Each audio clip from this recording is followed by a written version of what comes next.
a lot of people think individual attributes typically shown on a resume, like certifications, skills, memberships, past experience, especially shown on LinkedIn, predict team performance. So we think, oh, if I put a bunch of smart people on a team, then I should have a high performing team, right? Gather a bunch of top performers, then they should outperform. But that's not always the case. Sometimes you put really smart people on a team and they don't perform as well as you would like them to. So I found this really interesting, so I dove into a bunch of books.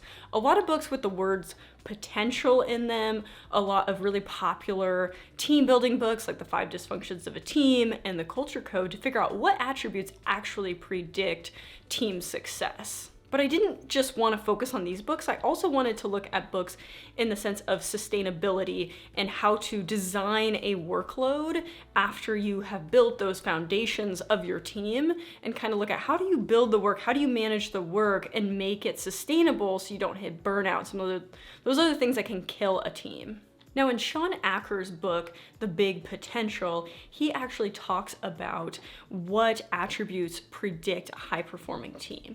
And this was a study done by Google and their data scientists trying to look at what teams are the most successful and then what attributes predict high-performing teams. So they went through IMs, emails, messages, meeting notes, all that, individual attributes, all that, to figure out what are the attributes that predict high-performing teams. Like, out of all of them, what are the 2 that you could possibly be focusing on? And he actually found that there are 2 attributes, and one is social sensitivity, and the other one is psychological safety. When I first heard about social sensitivity, I was a bit thrown because I've never really heard the term before. So we have to do a little bit of investigating because it's not a super popular term. But social sensitivity is defined as the ability to understand social cues and be socially respectful.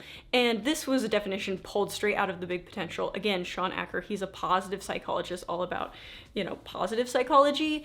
And that was in his book. Now, he also kind of shows a couple examples of what a bad or what somebody who lacks social sensitivity looks like to get a better understanding, because the definition's a bit vague.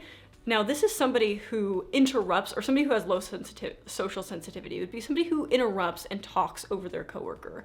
Someone who's unaware that people don't understand them. They go on long tangents and they don't realize people's eyes are glazing over as they talk, and they're not aware that that is happening.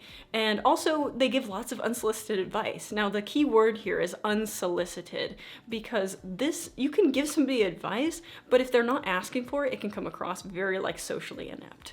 And then someone who doesn't pick up on social cues. So an example would be someone who makes a joke in the middle of a serious presentation. It's extremely uncomfortable, and they're just not reading the social cues, the social environment, and the understanding.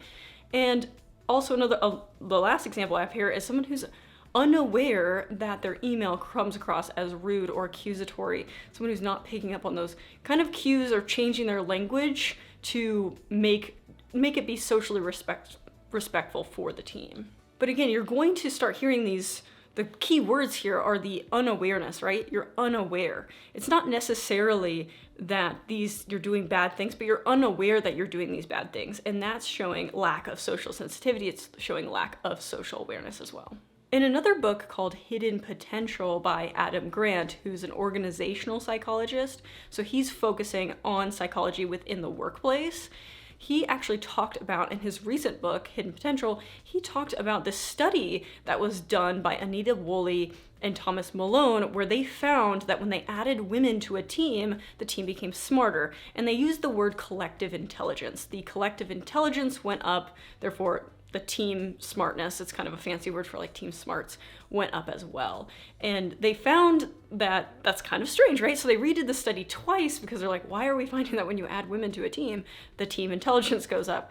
And they actually found that it had nothing to do with necessarily the gender itself, but just because women tend to score higher on tests of social sensitivity. Again, hearing that word, social sensitivity, a word I've never heard before, all of a sudden coming out in all these reports, all these studies showing how important it is for team intelligence or high-performing teams. So I found this very fascinating, and he talked a little bit about it in his book, and it's something that we should look into, because if we can increase everyone's social sensitivity, then we can increase, right, your performance of teams. Okay, so how do we increase social sensitivity? Well, the first thing you can start doing is reading facial expressions, or practice reading them. So I threw up a couple here, and these are the same exact expression, and it's from a show, Grey's Anatomy, where they solve medical mysteries in teams. So I like to do this on realistic faces, because sometimes you'll pull like, oh, let me read some facial expressions or guess some facial expressions, but they're like overly done. But these are great. So think about what emotions these women have on their face, and there's also body language as well. And then don't underestimate tone as well, especially in the virtual world now where we can't see everyone's faces on virtual calls. But you'll notice there's like some common themes. So this emotion on their faces is actually sadness. And it sometimes can be mistaken for just thinking or contemplation, but the social cues, or the actual body language cues, are the hands. So holding your hands, also looking down. All these women are kind of looking down or looking off, and they look kind of sad. They're definitely not happy. And the hand movements, or the comforting, when you kind of hold your arms, you hold yourself, that is a very comforting pose, and sometimes will signal sadness. In other cases, it can signal anger. And then we have more practice. So what are these women showing on their face now? So the other one was sadness. Now what is this one? There's a couple cues here, because they look, a couple of them look kind of annoyed. So that would be, it ends up being slight anger. But again, look at this body language, like folding their arms and pursed lips, so you can kind of tell based on a couple of these little cues that you can pick up on emotion. Now, why do we care? Well, that's because we want to open these conversations up. If you can tell someone's annoyed with you about a project, or upset about a project, or doesn't believe in the project, you can say, I can see you have some doubts about this project, let's talk about it. Or what else is on your mind? I can tell you're hesitant.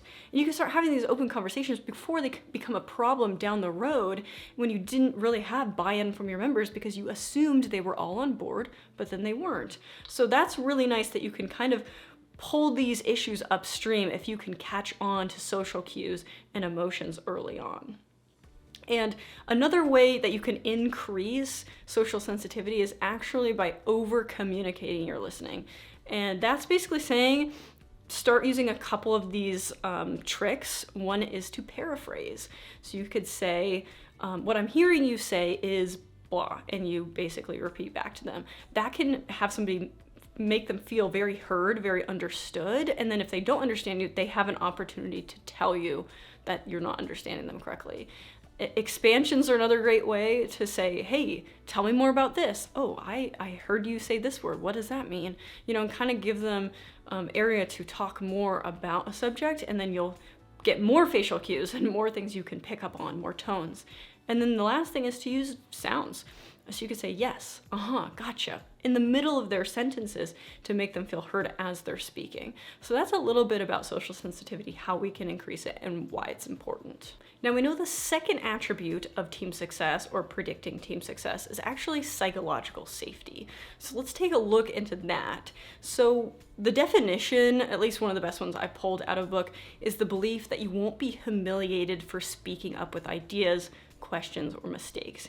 Keyword being humiliated, right? That could be replaced with punished. You won't be humiliated, punished, embarrassed. Basically these ideas of being safe to be able to come up with ideas, ask questions, or, show your weaknesses a little bit. Now, this is no new concept, because this was talked a little bit back in 2002 in the 5 dysfunctions of a team. If you recall the pyramid that they show in that book, the bottom of the pyramid, right, the base of the pyramid, the foundation, is absence of trust and vulnerability. Another way of saying psychological safety. You need to have some trust within the group. And when you have absence of trust, that leads to lack of healthy confrontation, which leads to lack of commitment, which leads to lack of accountability on projects, which leads to lack of results in general. And then we also hear it talked about a little bit in 2018 when Daniel Coyle published the Culture Code. And I love this quote from him. He says, vulnerability is about sending clear signals that you have weaknesses. And he talks a little bit about, it's not this like mushy gushy kind of emotional thing that everyone makes it out to be, like, oh, you don't have vulnerability. No, it's just showing you have weaknesses. You're human. You make mistakes. It doesn't have to be this like deep feeling, you know? And then again, 2021, we hear about it a lot in Humor Seriously. This is a fantastic book on bringing humor into business, which is kind of an interesting topic. I don't see a lot of books on this, and how you can use humor to build psychological safety. Okay, so how do we increase it? How do we bring psychological safety into the workplace? Well, there's a couple ways you can do this. The first one is to use powerless communication. And this was talked about in, again, Adam Grant. He wrote Hidden Potential, but he wrote another bestseller, New York Times bestsellers, called Give and Take. And he talks about this idea of using disclaimers when you speak to somebody. So when you're talking to a coworker or somebody you're working alongside with, and you notice something wrong, and instead of accusing them in an email and saying, hey, I noticed this thing is messed up and we need to fix it, you know, instead of going like so aggressive, take a step back and use some of this like a little bit lighter language, saying, I could be wrong here, but I noticed on the website this was messed up. It comes across less aggressive, and you won't get this defensiveness from the person who's receiving the message. Another thing you could say is, I might be missing something, but I noticed blah, blah, blah, or I saw this, and kind of explain it. And this lightens the language, so that way you can keep your psychological safety, right? But again, it's in context, right? So if you're a leader, obviously you don't want to be using weaker language if you're giving a report out to a company. But this is really great if you're working one-on-one with teams and you want to keep your psychological safety strong within your team. Another thing you can do is do a personal histories exercise. This is not like deeply personal questions, non-intrusive personal questions. This is like number of siblings, hometown, what was your first job, what's your favorite hobbies? Improved weaknesses. Key here being improved. People don't really want to be talking about their weaknesses in front of a group, especially if this is your first time building psychological safety. But if you're saying, oh, I've worked on this weakness in the past, that's, you know, not as aggressive. And it's really good for team building. I like the first job. My example, every time I do the first job, it's always a good thing. I end up talking about how my first job was at Target and I was a cashier, and that makes me feel a little bit more relatable than if I'm like, I'm in data science manager, you know, like that's a little aggressive and it might spook some people. But if I'm like, I used to work at Target and I was a cashier there, all of a sudden I'm building some trust, I'm building some personal relationships, and they see me more as a person rather than somebody in a power position. And one of my all-time favorite strategies is to use the OOPS meeting. And this is a meeting you set up monthly. It's a lessons learned meeting. It's just lessons learned sounds very like corporate and lame. The OOPS meeting is actually from the book Humor Seriously, where you gather all your mistakes for the month and you present them. Each person goes around and you present your mistakes, a couple of mistakes that you made that month, and everyone learns, we all laugh about it. Now, if you're a leader, if you're the manager, you go first. One of my first OOPS meetings, I did this when I had to have been like 23, 24. I was like brand new manager. I'm like, I'm gonna do the OOPS meeting. It sounds really awesome, sounds fun. Like I'm gonna try it out. And I come in there and I say I messed something up. I read a keyed note and I thought it was a ball valve or something really dumb. And one of my direct reports was like, I deleted an entire Teams channel. And I was like, wait, what? And it wasn't, and I know, we all knew, like the people in the group knew that this Teams channel had went away for a couple days, but we didn't know why. And it wasn't ours. We were working for a client and he deleted the client's Microsoft Teams channel, like the entire thing, every file, everything, and covered it up. Got on the phone with IT and like freaked out and then got it back. And it was back up within a couple days. But this, I'm sitting there like, oh my gosh, he was so scared to fess that up because he thought he would get in trouble. And it opened up this great conversation about how to sync Microsoft Teams channels, how to unsync them without deleting them. And nobody else on the team ever deleted a Microsoft Teams channel. And that's the power of the OOPS meeting, because you can open up about these things. Now, you're not supposed to reprimand somebody in an OOPS meeting because it goes against the whole point. Obviously, if you want people to, make fun of their lessons learned, you can't bring down the hammer on them. It doesn't go well. So Keep that in mind, unless it's like a huge HR violation. But yeah, keep that within the group and don't be reprimanding people. That kind of kills the whole point of building the psychological safety.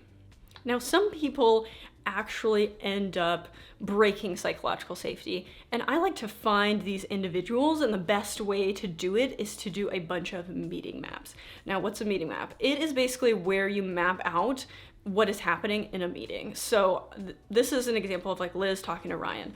If Liz talks to Ryan, then she gets an X by her name, and then an arrow goes from me to Ryan, right? So then a meeting would end up looking something like this. So you end up having a bunch of X's on the people who talk the most. Double arrows just means that there's multiple things being talked to one person. So this is what the meeting looks like. Now, you can find out a lot by doing this meeting. The first one you can figure out is who has the most power in the group. So in this example, this is a real example, by the way. I literally wrote this out in a notebook like 3 years ago. So I want you to guess who the manager is, or who is the most powerful person of this group based on this. You can tell that there's certain people who are talking more, but focus more on who's being talked to and who's not being talked to. So if we want to know who the manager is, we actually can tell based on the incoming arrows. The person with the most incoming arrows tends to be, and this is a good rule of thumb, should be the person with the most power, because that's who everyone wants to talk to, right? And they shouldn't be talking as much. If they're talking as much, it's a little bit of a red flag. Now, what's also interesting is you can figure out who is the most disliked of the group. Who is the person that nobody on this team likes? And that is Mark over here. And you can tell because he has arrows going out but no arrows coming in. And that's usually an indicator that somebody is giving lots of unsolicited advice. And it's not a good thing. And the reason you want to get rid of these bad apples, is what they call them in the culture code, is because it is so important who is being let into your group and who is not. And there's a great quote in the culture code: deciding who is in and who is out is the most powerful signal any group can send. Now, in the 5 dysfunctions of a team, they actually talk about a story in there where a woman has a team that she's running, and one of them's a top performer, but one of the guy who ends up being the top performer is the most disliked out of the group. And he's rude to everyone, and he makes everyone miserable. And when time goes on and she really needs some extra work done and promotions come up, she promotes that guy. And then as a result, 3 of her 7 people end up quitting. And then she goes to her boss and she's like, I knew that guy was not liked, but I just didn't realize how important that was.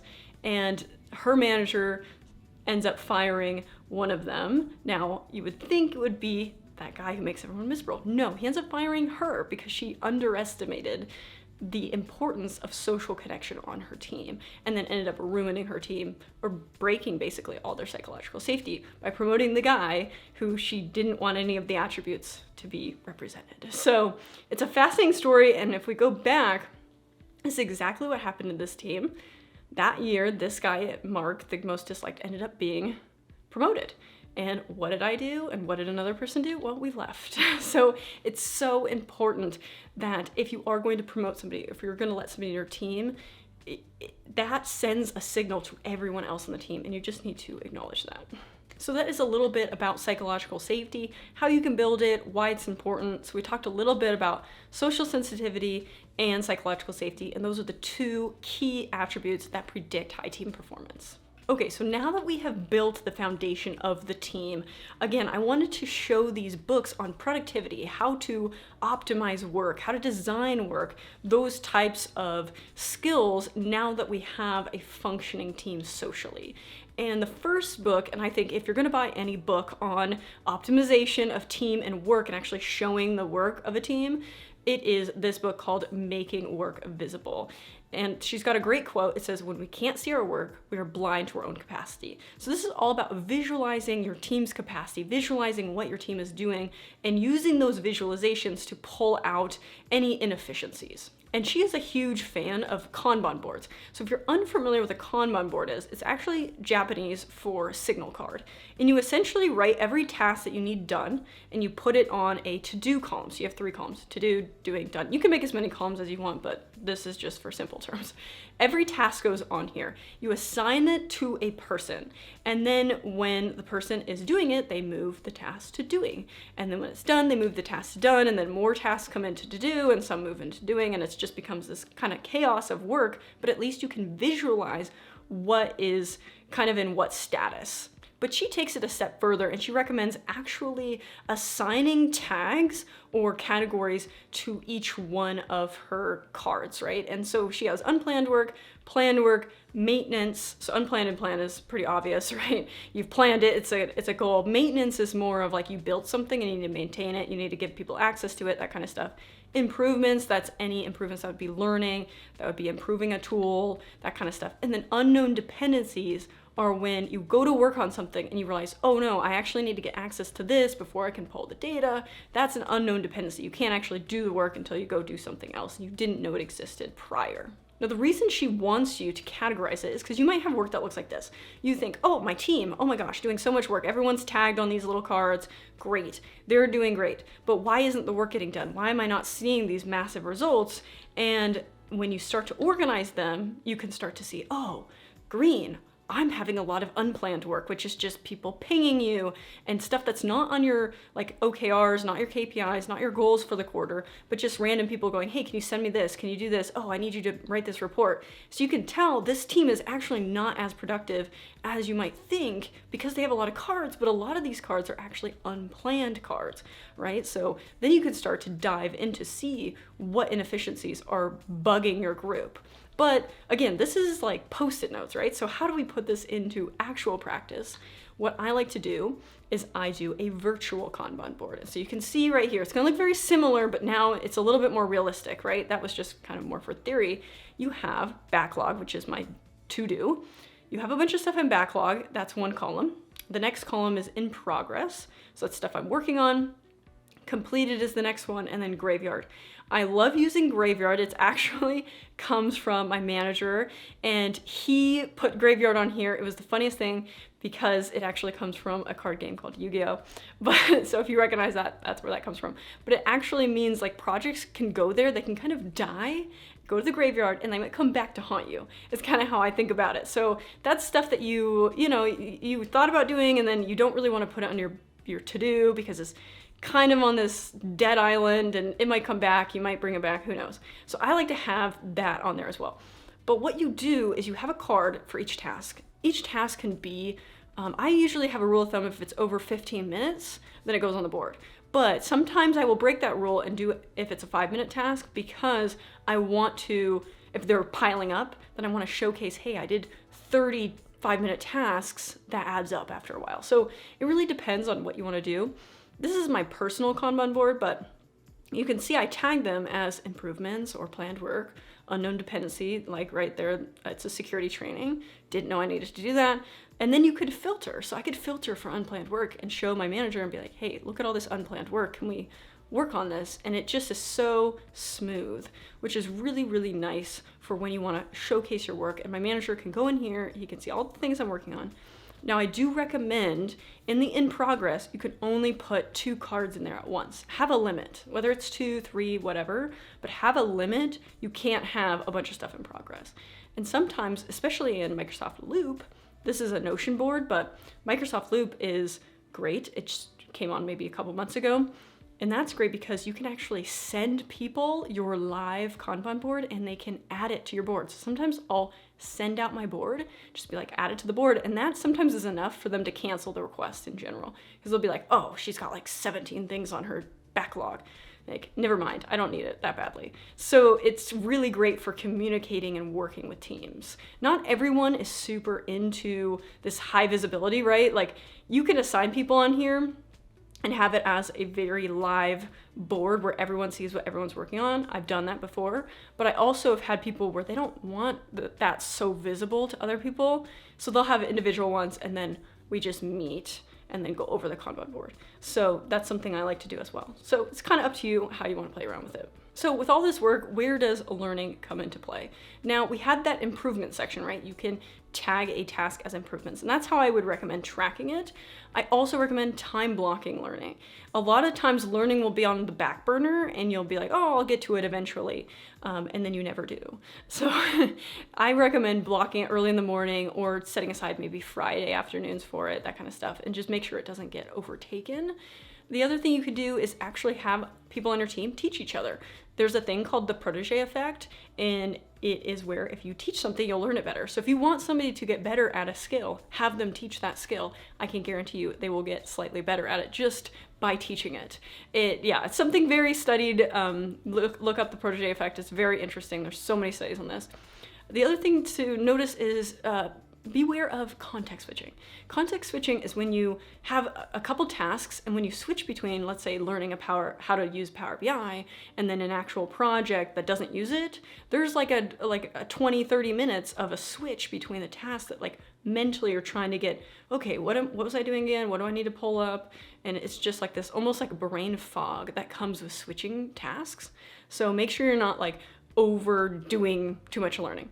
And then the other thing we're going to talk about is the skills matrix, and this comes from Making Work Visible, where you pick what skills your team should be working on by kind of ranking them. And I found it very helpful because it gets rid of that decision paralysis of like what I should be working on. So I really like that one as well. But a little bit more on the context switching. I know I mentioned it briefly, but this is kind of what they showed, and I'll put this in a link. This showed the number of projects versus productivity loss. So if you have one project, your 100% of your productivity is on there. If you have two, you would think, oh, 50-50, right? I have 50% of my time, but you actually lose 20%, is what they said on average, to context switching. So this is to show the importance of not having too many projects. You can see on having 5 projects, you're at 5%, 75% loss. I'm like, what the heck? Now, again, take this with a grain of salt because it's just a study, but it's just to show I kind of never could put this into words because I would tell like a manager or my boss, I'd be like, hey, I feel like I'm not getting much done, but I have so much to do. And a lot of that is this context switching. It's very hard to put into words. So just keep that in mind when you have lots of projects, lots of things you're learning or wanting your team to do.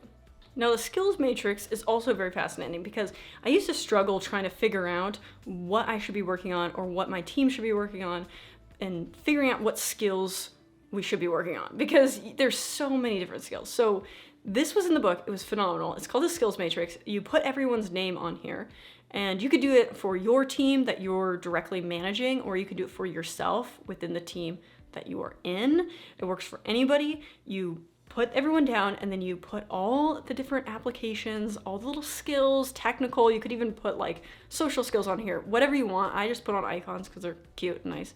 But you throw those on there. So we got Excel, Power Apps, Power BI, Bluebeam, SQL, and Navisworks.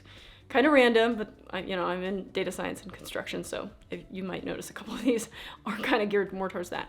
Then you rank everyone. So the rankings go, the red means they haven't touched it. No, they don't even know, they wouldn't even know where to start. Yellow is like they can do well if they have an instructor with them. So if they have somebody to kind of like walk it through them with a little bit when they get stuck. And then green is they can fly solo, completely solo. And then blue is one step further. That's like, they call it a blue angel in Making Work Visible, but essentially it's somebody who knows every trick in the book. Like they've seen it all. And so there should be very few blues, but now you can see that in a couple of these columns, right, there are 2 X's. So if I need to learn another skill, it would be beneficial to pick one of those 2 skills. I wouldn't want to learn, become a Blue Angel in SQL because we already have really strong SQL players, right? So if I want more bang for my buck, I want to go for a skill that nobody else has, right? So that way you have like no single point of failures, right? So that's how I like to go about figuring out what skills I should learn and then what other people on my team should learn, because there's just, it's so awesome. You can finally figure out like what is going to benefit the team more, right? You don't, instead of just looking at yourself. So far, this is a lot of work. Now, we talked a little bit about learning, we talked about the work board, all this. This is very high performance work. Now, when you are managing a team of high performers, you have a risk of burnout. And that is when they need to take long periods of break. Now, the risk is you don't want somebody to get burnt out and they have to take 2-3 weeks, maybe even a month off, or they end up quitting. So I kind of looked into burnout through this book, Feel Good Productivity. He talks about it a lot. How to avoid burnout. Especially, I dealt a lot with this with myself because I get so invested in these projects at work, and then all of a sudden I'm useless because I'm so exhausted. So a couple things that I started to do and what I recommend other people to do is schedule time to do nothing. I know that sounds like weird, but after a 2-hour meeting, block off 30 minutes to go get a snack, relax, go to the bathroom, take a break, take a walk. Right? So I'll throw 30 minutes on my calendar whenever I need a break after a long meeting. Sometimes even just, I know that's going to be a difficult meeting and it's going to drain me. So I'll put, 30 minutes right after break time. Just schedule it in. Then you're forced. You go, oh, I'm on break time on my schedule. Great. Okay, let me take a break. So it's almost like forcing you to take a break. The other thing that I recommend, so much research on this, I know this is kind of random, is plants. Something about the color green, there's like a whole thing, psychology of green, it represents kind of this recovery. They did a study where they took patients who were in surgery, right, recovering from surgery, and they put plants around them, and they had a control group where they didn't have any plants. And the people who were in the group where all these indoor plants were around, and they had these windows, and they showed over into a bunch of more plants, they recovered significantly faster than the patients who had nothing, which is like, wow, plants can have that much of an impact. And then in another book called Brain Rules, they talk about it's like a 15% production increase. I'm like, 15%? So I started buying all these indoor plants and I'm putting them everywhere because that is like the biggest return on investment. If I can buy some plants and I'm 15% more productive, great, fantastic. I even changed the background of my computer to green, because I am reaping all the benefits of green if it's that significant. Lastly, we have a thing called deliberate play. And this is bringing a little bit more variety and play into your work items. So that's like breaking your big project into smaller pieces that are more fun and more of an experiment, treating it more as an experiment. Oh, I wonder how much information I can gather on this one topic. You also can pull in like videos or a book or a podcast. You don't have to do like exactly like read this very technical paper. You could also go find a video on it. You could also go find a podcast. You go take a tour somewhere. So bringing a little bit more play and variety into your work. And that kind of brings out this point of burnout, or not burnout, bore out, which I'm like, whoa, what the heck is bore out? We've all heard of burnout, but I've never heard of bore out. But it's the emotional deadening when you feel understimulated. And it's almost like acknowledging the fact that work is sometimes boring, especially if you're doing repetitive tasks, and people don't like to be bored. And so what I started doing, and this was first before I was even a manager, I created a bored list. When I was bored and thinking, okay, I cannot continue working, like I am not productive, I would go to my list and I wrote down some stuff that are like semi-work related. You're not going to be a complete waste of space, but this is really great, especially if you're in a job that has autonomy, or if you have a high-performing team. They should have autonomy. They should have the ability to schedule their work and stuff. And there are going to be times where they just aren't there that day, So this is for that. And you'll notice on here, it's like educational videos, reading a book, exercising, journaling, all these things, organizing files, all these things will increase productivity. So if you're bored, these are fantastic things to whip out, right? And do. So I like this. This is something that I give to my team, but I started doing it just for myself in the beginning.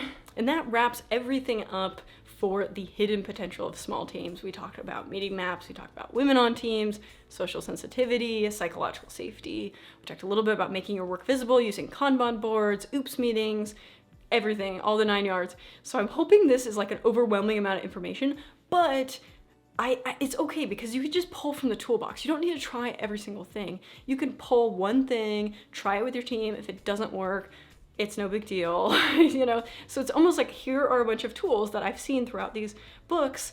try a couple. If they don't work for you, that's fine. But at least, you know, you have some options, some other things that other managers are using.